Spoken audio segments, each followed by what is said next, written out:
Well then, here it is. You can see what it is. You've read the title. This is a first look at the Kyushu.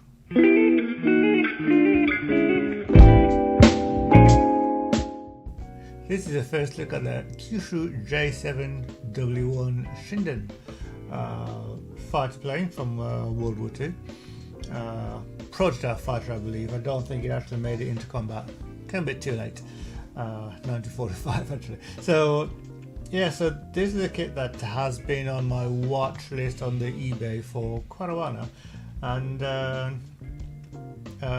by quite a while I mean a good couple of years. It's one of those planes that fascinated me from quite a while back. But then last year I saw is it end of last year? It was quite a while back. I saw Godzilla -1, and of course if you've seen the movie you'll know why I got this. Yeah, I'm a fan of the movie, best movie of the year, and this plane played a small part in it. So yeah, so welcome to today's first look at the Kyushu Shinden from Hasagawa. This is a 1/4 ES scale model kit, and let's take a look at it. Nice box art, as you can see. It's been propped up a little bit because the light, does that. Okay. So nice box art. This is let's take a quick look at the Scalemates to see where I am. This version is the new box, 2003 new box. But then there's also 2008 new box. Which appears to be the same box. So this could be the 2008 box cover, I think. Looking at the picture on the screen and what I'm looking at down here. So anyway, this kit was originally first built by Hasagawa in 1981. So this is an old kit. Though the quick glance I had a look inside suggests they did a very nice job of it. But we'll find out better in a moment. So it is an old kit. It's been reboxed by Hasagawa quite a few times. Let's have a look. Original tool 1981, and then 1988, 1995, 1997, 1998 with new parts. So 97, 98 the same box. 1999 is the same box as the 2003 and 2008 releases, according to the images I'm seeing here. 2009, there's a whole new parts again, and new parts again in 2014. So basically, this plane has been re-released on and off until variously, 2019, 2022, and again in 2023. New decals in 22. So indeed, the one, according to the images I'm looking here, the one that I was watching most back on my eBay was the 2022 new decals version. So it's been around a while. One reason for buying it sooner is this kit was fairly pricey. Apparently, only Hasagawa seems to have done a kit of this. Other kits available. Zukimura did one in 2013, according to this list, but they appear to be the only other manufacturer that has made this aircraft, according to Scalemates. So if you know better, make a note down below. And the Scalemates one, new tool in 2013.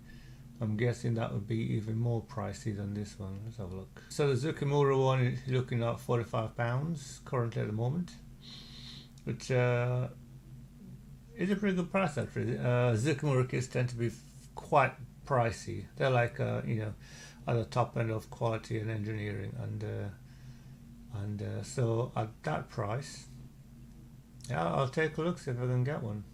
Maybe next year now. I've got other things to worry about financially, but yeah. Kids, what do you do? Anyway, anyway, let's take a look at the box. Box art you see there. This is the box art I wasn't looking at, but that's one.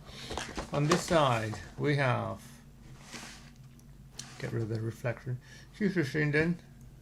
You can move away. Kyushu Shinden, Kyushu J7W1 Shinden.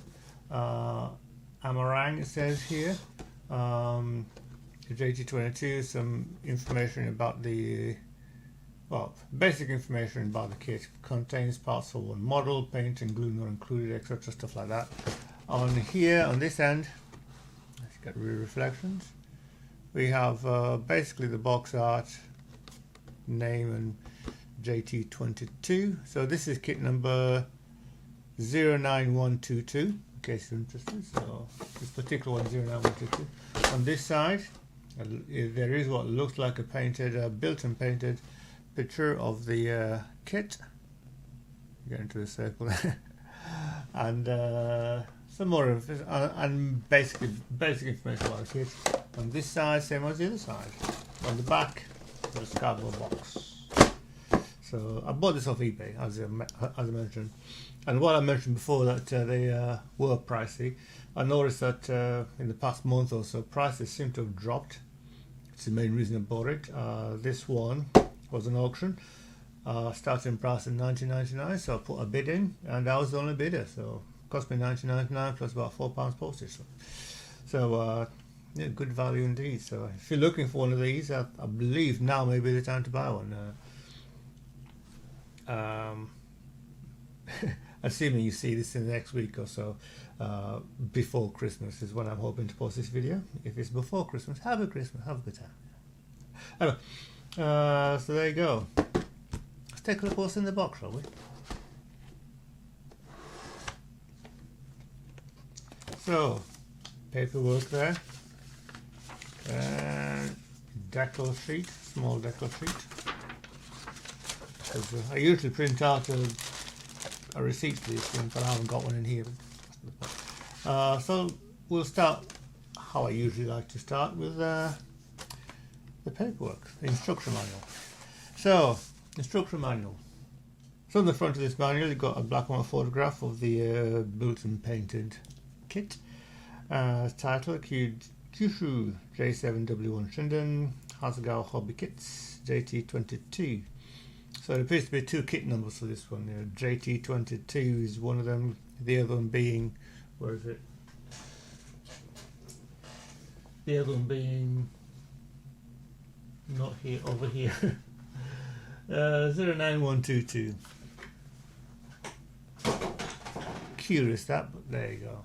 So on the front of here, you got the black and white photograph and a pile of text in what I believe is Japanese, English, German, French, Spanish, and Chinese, I believe. Basically telling you a small history about the aircraft. The Shinden was the first canard-wing Japanese fighter developed as an interceptor for heavy bombers, and so on. From what I understand, from what little I have looked up on this kit, apparently the design of the back here, we've got the propeller pointing backwards, so it's a pusher aircraft. But it was designed in such a way with the vents and that, so that if they did go into production, they could put a jet engine in there instead of the piston engine that this plane has. Whether that would have made it a more capable vehicle, I have no idea. I don't think anybody has ever tested it. So the manual is one folded out long thin piece of paper. So it looks like there's not that many parts in this model kit. But anyway, the build instructions start at one with the cockpit, as is tradition. So you build the cockpit, paint it up and so on, and then chuck it into the fuselage with the control panel, the housing for the landing nose gear. So down here they've got some other bits of instructions, bits of advice information down the bottom here. So please keep to the following rules, and the languages mentioned before. Never use glue or paint near fire, flammable, and all sorts of other little things down here. Anyway, so we've done that. We've put in the fuselage together. Stage 3, step 3, build step 3 is the wings. So put the wings together, put in the fins on the wings. They've got tiny wheels at the bottom, so paint guide for those things right over there.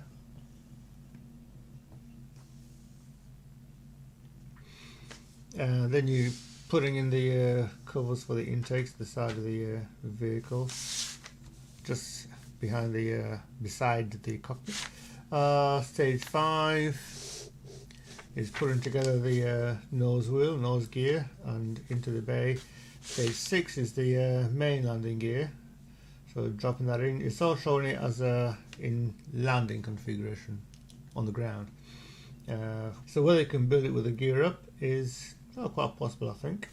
Let me just check this colour. So the got bright blue there, which is number 8.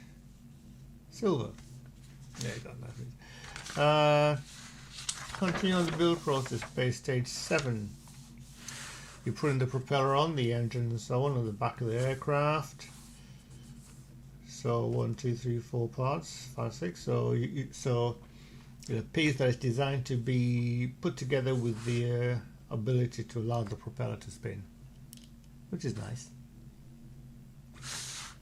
And then you go on to stage 8, the final stage. You're dropping the cockpit on, and then you're assembling the pilot. So the pilot figure who can stand beside the airplane and marvel at the prettiness of this aircraft. Because I think it should be sitting inside of it, flying it, but yeah, what do I know? Yeah, I'm beginning to get a bit disappointed at the lack of gear up versions of model kit of aircraft kits. They seem to have decided that the best way to display this aircraft is on the ground, sitting on the ground, waiting to do something, instead of in flight. Though this picture here shows the vehicle without any wheels on it, but I think that's mainly to do with the show you the painting and that. So ignore what I just said. yeah. So basically, so here we have the marking and painting guide. So colors to paint it, decals and so on. The colors, all these numbers are colors, I believe. And down here at the bottom of the instruction manual is the colors listed. Red, silver, IG and green, Nakajima in brackets. Interior green, steel. Flat black, IJ and grey, Mitsubishi. Apparently Mitsubishi and Nakajima have their own colours. Red brown, clear red, clear blue, flesh khaki, green khaki, something stuck in the paper, orange, yellow, flat white, propeller colour. Yeah, what's propeller colour?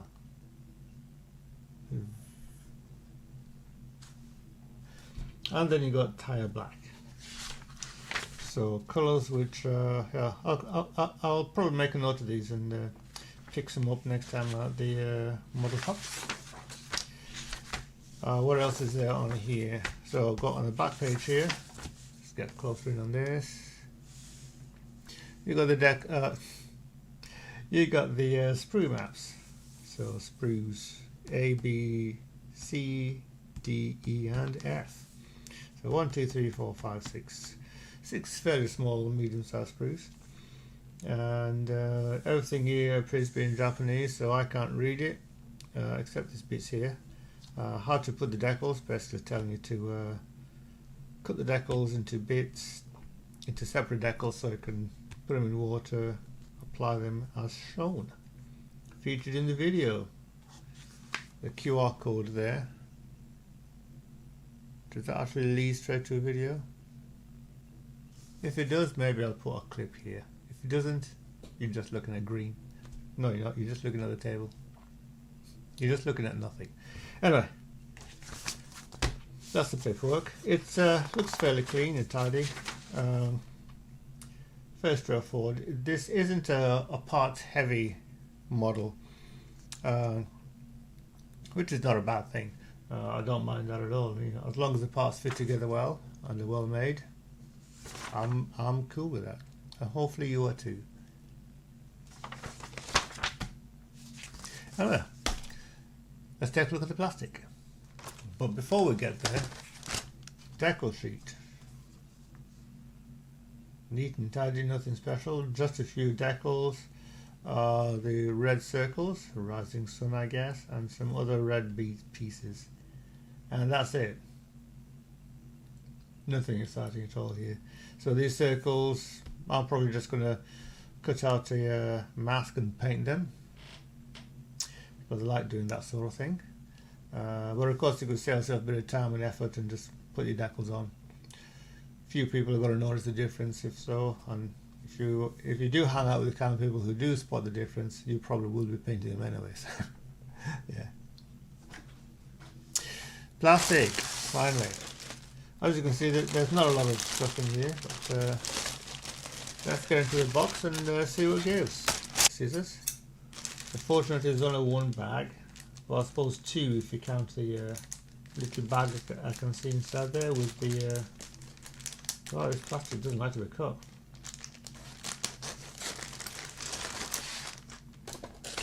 The little plastic bag I can see inside with the clear parts.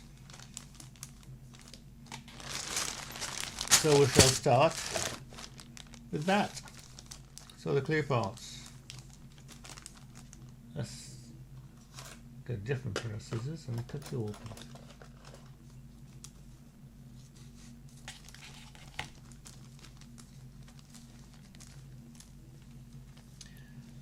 Clear plastic is clear plastic.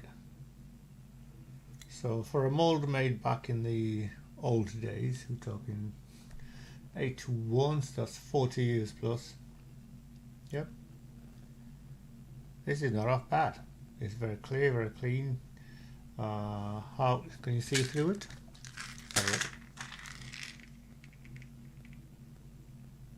Yeah.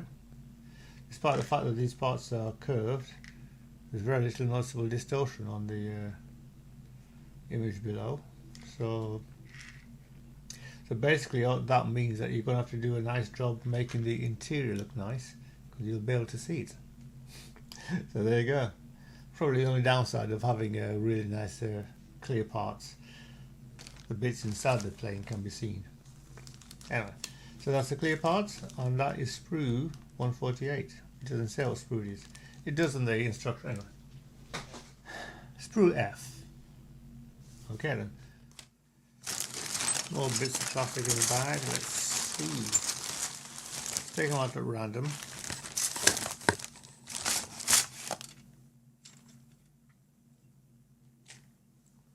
First sprue on the table is this one.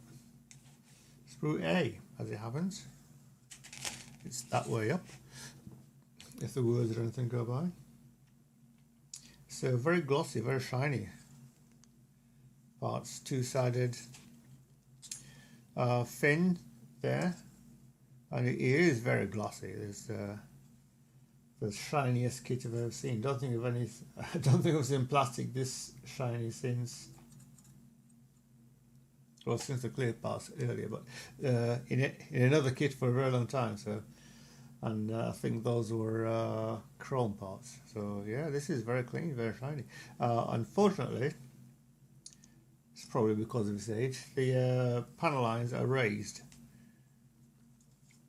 And some may be disappointed that there's no visible rivets, because box art, there's plenty of rivets visible on the right beside the panel lines. So if you like riveting, have a go at this.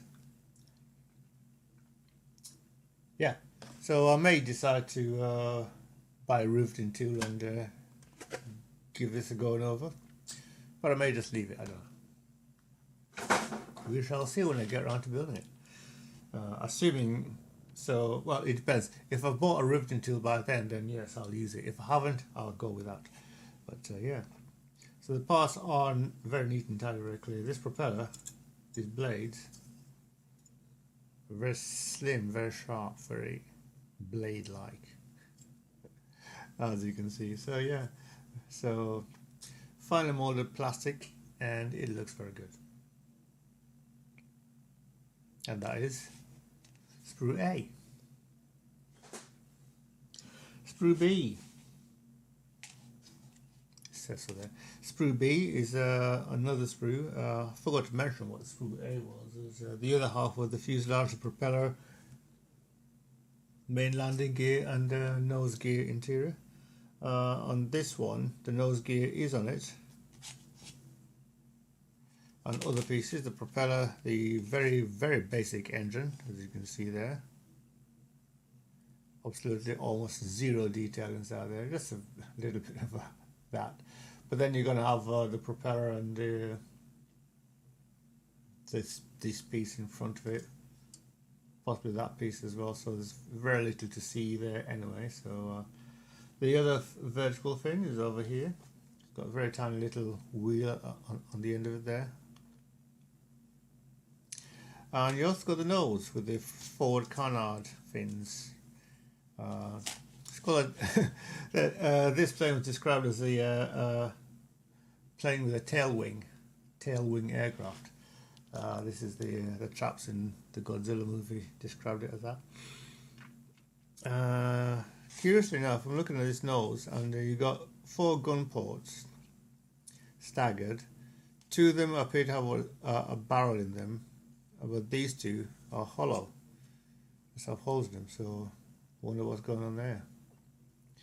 Another little piece of detail I liked is this, I've just noticed, is this very son of my finger there. You got this very tiny piece sticking out of the movable flap. It's these tiny details on a kit, even of this age, that tell me that the engineers who built this knew what they were doing. Also the fact that the plastic is still in very good nick tells me that yeah, they did a very good job with the molds. Yeah. Anyway, that is Sprue B. Next one off the top, this long thin one, and it is Sprue E. So this contains some cockpit interiors, very thin doors for the landing gear, nose gear I believe. This part here I believe goes around the, there's 2 parts there and there. They look like the parts of the intakes for the engine cooling system, or just the engine. Piece there for the propeller, some tiny guns over there, get close of it. Some tiny guns over there, a little wheel there, which I assume is some control device for the in the cockpit. Some other rods, aerials, those 2 I believe will be. Control stick, and these little things, this will be some kind of tank. Air tanks, oxygen tanks, something like that. Overall, the detail isn't all that. There isn't a lot of detail in this kit, but there's just enough. And sure, those of you who like to, or who are good at, in fact, scratch building lots of stuff, will be able to make this look even more impressive than it may look today. Anyway, that is Sprue E.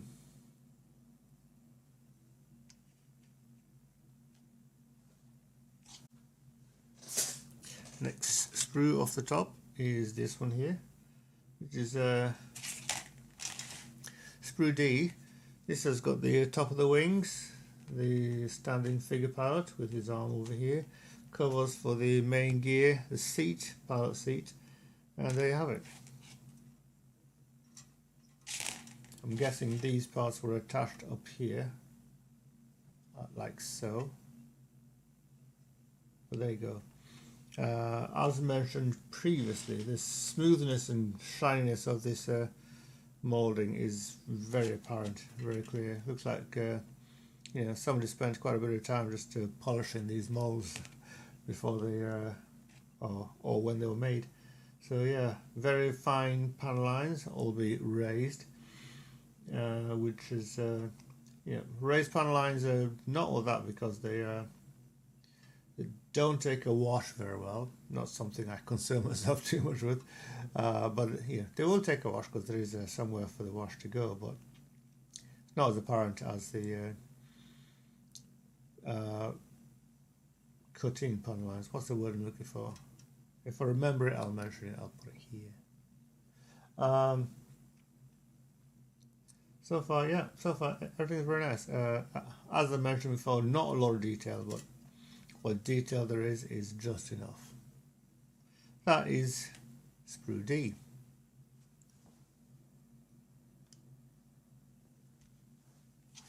And last but not least is Sprue C, which is basically the low wing, and that's all it is, just one wing, that's one part.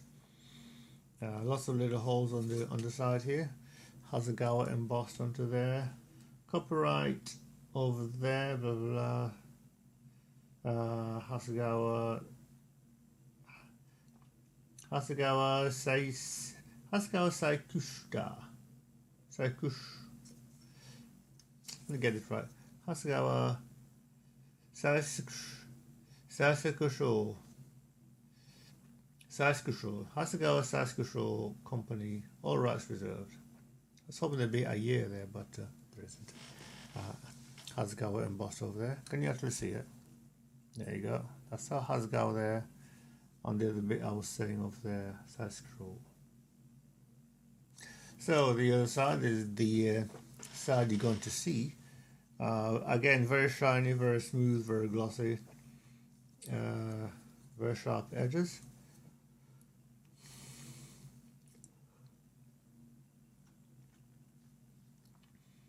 So hopefully there won't be much of a need to shave the edges to make them nice and smooth when the wings go together, rather nice and sharp at the edges.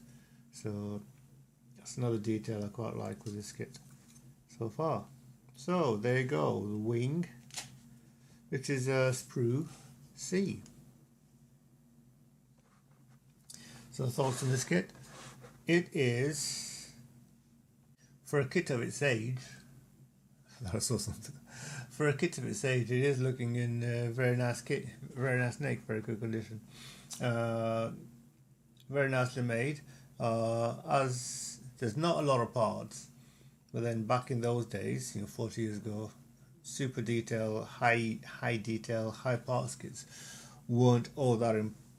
From what I recall, high parts kits weren't all that important. They did exist, but they were like the expensive Tamiya, and I don't know if Hasagawa did them, but it's mainly people like Tamiya and those few specialist tools and the odd.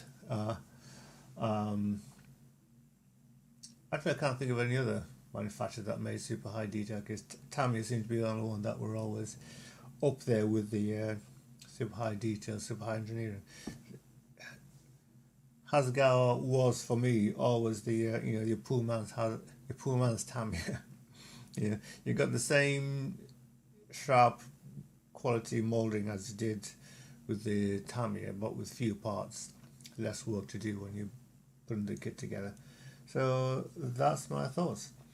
I am looking forward to building this kit. I probably will go with straight out with just making it as it is on the box there. Though I could take a good look at the model in the vehicle featured in Godzilla -1 and paint it to match that. It's a shame there isn't a palette figure in the kit like there is on the picture there.